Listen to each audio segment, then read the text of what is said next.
다음 이영선 의원님 질의해 주시기 바랍니다. 예, 외교부 장관님, 네. 예, 요새 쟁점이 되고 있는 화도광산 합의와 관련돼서 질문하겠습니다. 사도광산에서 1,000명 이상의 조선인 노동자가 가혹한 노동 환경에서 일한 건 사실이죠. 네. 이건 숫자는 뭐 자료마다 1,000명, 1,500 합니다만 어쨌든 일본도 그걸 인정하고 있죠. 네. 사도광산이나 군함도 등에서 조선인 노동자가 한 노동이 강제동원 맞습니까? 네. 예, 합법인가요, 불법인가요? 어떤 뭐 당연히 강제도 불법이죠. 불법이죠. 예. 일제 한반도 지배가 불법이고 강제 동원은 그 과정에서 발생한 불법 행위므로 가해 전범기업이 배상 책임이 있다. 이게 대법원 판결이죠. 2018년 10월. 예. 예, 기억하시죠? 예. 그래서 이번 합의가 노동자들의 가혹한 노동 환경을 잘 설명 전시한다고 해서 강제 동원의 불법성 이런 것들이 빠져 있으면 안 꼽는 찐빵 근본적인 역사 왜곡이 되는 거죠. 그래서 이번 합의가 그야말로 일본의 의도에 놀아나는 역사 왜곡에 우리 정부가 동의한 외교 참사라고 생각합니다. 우선 한번 보시죠. 이번 합의가 7월 27일 유네스코에서 이루어진 다음 날 요미우리 신문이 보도를 한 게 있죠. 이건 아시죠? 네, 봤습니다. 예, 한국과 일본이 타협했다. 강제 노동과 노동 환경 가혹함을 바꿨다. 이렇게.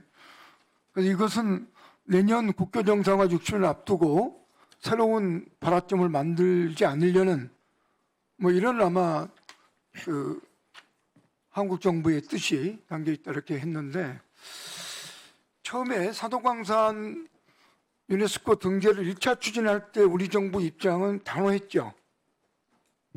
지금도 단호합니다. 예. 아, 그런가요? 네. 예, 보시면 알겠습니다만. 아까 요미우리 신문의 기사는 요미우리 신문의 견해고요. 예. 산케신문 같은 보수 우파 신문은 한국에 너무 양보하고 저 일본의 기존 입장을 포기했다고 비판하는 기사가 또 있습니다. 알겠습니다. 신문의 예.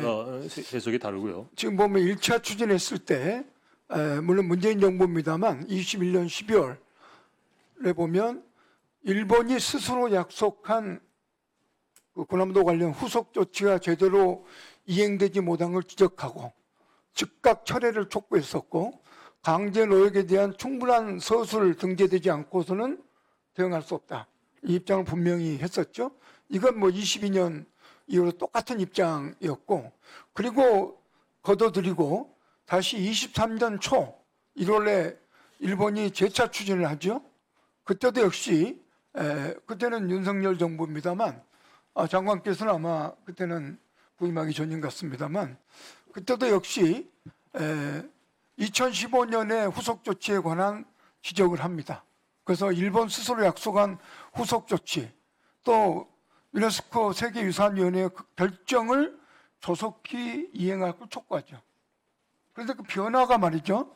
올 초에는 묘한 변화가 나옵니다. 즉 후속 조치, 그 유네스코의 결정 이것이 빠지고 사도광산 전체 역사를 반영하는 것이 중요하다. 이렇게 이게 두 개가 큰 차이가 있지 않습니까? 두 가지를 다 저희들은 요구했습니다. 전체 역사를 반영하는 게 중요하고 후속 조치를 제대로 이행하는 것이 중요하다는 두 가지 중요한 요소를 가지고 협상에 임했습니다. 예, 그런데 이 협상 과정에 중요한 변화가 생겼습니다. 하나는 유네스코 세계유산위원회 한국이 위원국으로 참여하게 되죠. 유네스코는 만장일치지 않습니까? 컨센서스입니다. 예, 그리고 유네스코의 이코모스에서 보류 결정을 내린 바가 6월에 있죠. 이코모스의 권고사항이 그렇습니다. 권고사항이죠. 예. 자문기구입니다. 그래서 우리 정부의 협상력에 매우 유리한 조건들이 있습니다만 결론은 이렇게 났죠. 이번에 한 넘겨주십시오. 15년에 우리 장관께서 아마 협상 대표로 참여했을 때 그때 일본 대표가 이야기한 것은 수많은 조선인들이 자신의 의사에 반해 연행되어 가혹한 환경에서 노동을 강요당했다 이렇게 그 입장을 밝히고 또 이거에 대해서 유네스코가 후속 조치를 취하라 이렇게 결정한 바 있죠. 저 문화는 그때 협상을 통해서 저희가 쟁취한 문화입니다. 그렇죠. 일본이 네. 자발적으로 한 게 아니라 우리가 이렇게 해라라고 압박해서 받아낸 그렇습니다. 외교적 성과였고 그 당시 대표로 참여했던 우리 장관의 큰 어떤 공적이라 이렇게 평가를 할 만하죠. 근데 이번에는 그 싹 빠졌죠. 안 빠졌습니다. 기존의 약속을 명심할 것 이렇게 애매모호하게 넘어갔죠. 아니 이것과 그거를 재확인하고 이행 조치를 취함에서 그 2015년에 저 문안을 포함해서 모든 약속, 일본이 취했던 약속 그리고 일본이 제대로 약속을 이행하지 않아서 세계유산위원회에서 비판한 결정문 그 모든 것을 마음에 새기면서 이행 조치를 취하겠다라고 이번에 약속을 한 겁니다. 그러니까 예. 2015년에 저희가 받아낸 것을 이미 주머니에 챙겨 넣었고요. 또다시 이런 약속을 받아내면서 또 다른 주머니를 챙겼고요.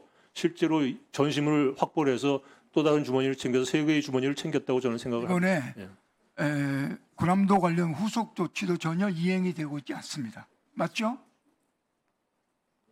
그리고 이번 사도광산 관련해서는 강제 동원이라는 이 불법성의 근거가 되는 핵심이 누락돼 있습니다. 가혹한 노동 환경은 우리 그 파독 광부도 가혹한 환경에서 일했죠. 그래서 일본 노동자, 한국 노동자, 조선 노동자 다 가혹한 환경에 일하는 것들은 이건 불법성을 규정하는 것과는 근본적으로 질이 다른 거죠. 이게 빠져 있는 것이 이번 외교 참사의 핵심입니다. 그런데 이것을 15년 협상에 당사자 있던 장관께서 이렇게 뭉개면 되는 겁니까? 이것은 아마 제가 지금 분명히 말씀드렸잖아요. 빠지지 않았다고 말씀드리지 않습니까? 아까 제가 우리 이거 윤우덕 빠졌다면 이 자리에 와 앉아 있지도 않습니다. 잠깐, 윤우덕 의원께서 이야기했다시피 여기는 명백히 아마 용산의 제 책임하에 협상을 시작해서 마무리했습니다. 예,